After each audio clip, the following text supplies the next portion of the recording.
Okun tapped the touch panel on the food generator, and after a moment's whirring, the dispenser door opened. Inside was a bowl of a multicolored swirl of body temperature paste and an eating utensil endemic to Okun's species. The colors were purely decoration. It was all the same balanced nutrient mucilage throughout. Okun ate the exact same thing every evening. He grabbed his bowl and looked around the galley. Ah, there was an empty seat near the human, Paul, as there usually was. Paul, as always, was sitting at the table nearest the intake for the air processing system. The smells of the things Paul considered food tended to trigger revulsion among most of the crew, and selecting this table meant that the smells did not propagate around the room. Okun didn't care. His sense of smell was extremely limited. Looking at the array of dishes in front of Paul, Okun said, "I am sorry that your species cannot eat the food generated by the food generator. It must take you considerable time to prepare all of this." Paul made a human amusement sound and said, "Oh, I can eat virtually everything that food generator can produce. I just don't like to. Besides, I enjoy cooking and trying new foods." Okun was aware of the rumours that humans tended to be erratic and incautious about, well, according to the rumours, pretty much everything. And Okun had a bad feeling that this applied to what they ingested, too. As delicately as he could, Okun said, "Humans have a reputation for, trying new things. What is your theory as to what is behind this behaviour?" Paul thought about it while chewing something that smelt like, and probably was, burnt flesh coated with some kind of pungent white goop that made Okun's eyes burn even from across the table. Finally, he said, "Humans are thought to have originally evolved from an arboreal animal that ate fruits, leaves, and insects. But a rapid series of environmental catastrophes forced our ancestors into environments for which we were neither familiar nor adapted. Thus, there was tremendous evolutionary pressure to try new things. Evolution is a harsh mistress, and our species almost died out multiple times before we got to our present condition. Let me give you some examples. We started scavenging meat because of its high protein content, but we lacked the teeth or claws to defend a carcass, so somewhere along the line, someone had the bright idea, here comes the lion, let's whack it with a stick.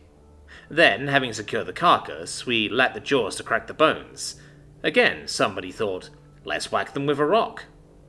Eventually, humans started hunting live animals, but this is problematic, because humans lack either the strength or the speed of a typical hunter. But on Earth, most grazing animals cool themselves by panting, which they can't do while also running. So we settled for relentlessly chasing animals until they died of heatstroke. Once again, this creates a new problem. Remember, humans evolved from fruit eaters, and our stomachs are not ideal for processing fresh meat."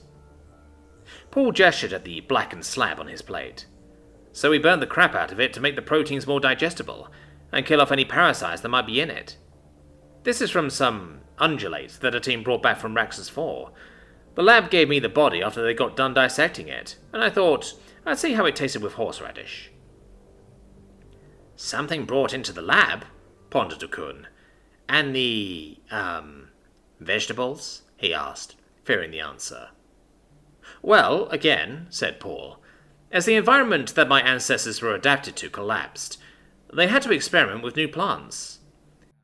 As with meat, some plants are only nutritionally viable or even edible after a little processing. I'm sure a lot of humans died figuring out what processing was needed. For example, the grasses that ungulates eat are largely inedible to humans, but their seeds can be eaten after you boil them, or crush and bake them, or put them in water and ferment them.